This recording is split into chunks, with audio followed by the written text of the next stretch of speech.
জামা কাপড় কাচ্ছে, ও তাই দেখি বাথরুমে এসে জামা কাপড় কাচ্ছে। আমি একটু জল নিতে ঢুকেছি বাথরুমে, গাছে জল দেবো। এবার জলটা নিয়ে আমি চলে গেছি আর ও দৌড়ে বাথরুমে ঢুকে গেছে। এসে দেখি দেখো কি সুন্দর করে কাচ্ছে, শুধু একবার দেখো। এটা তো ওরম বদমাইশি করছে, তার আগে দুটো নিয়ে বেশ যেমন করে কাচে চকচক করে। এই দেখো, দেখেছো? এই দেখো, আবার বালতিতে রাখতে হয় সেটাও বোঝে।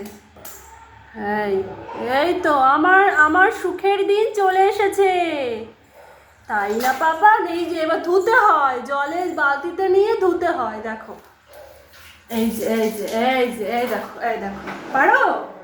ওর জামা কাপড় ও নিজে কাচ্ছে, বালতিতে করে নিয়ে ধুচ্ছে। বাহ বাহ বাহ, সুখের দিন আমার এসে গেছে। বাহ, এই তো, আবার জল দিয়ে ভিজিয়ে আবার কাচতে হয়। শিখে রাখো, শিখে রাখো। বাহ বাহ বাহ বাহ বাহ বাহ বাহ বাহ বাহ বাহ বাহ বাহ বাহ বাহ। ওই কলটা চলবে না, থাক। ধোয়া হয়ে গেছে, হয়েছে। প্রত্যেক দিন দেখে আমি কাচি, আরও বাইরে বসে বসে তাকিয়ে দেখে আর খুব আনন্দ আনন্দ পায়। আর আজকে সুযোগ পেয়েছে কাচার।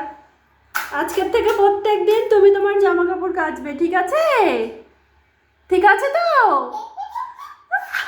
কি মজা লাগলো! বাহ বাহ বাহ বাহ বাহ বাহ বাহ বাহ বাহ। চলো, হয়ে গেছে, আর কাচতে হবে না। এবার মেলে দিয়ে আসি, শুকাতে দিয়ে আসি। চলো, টাটা টাটা।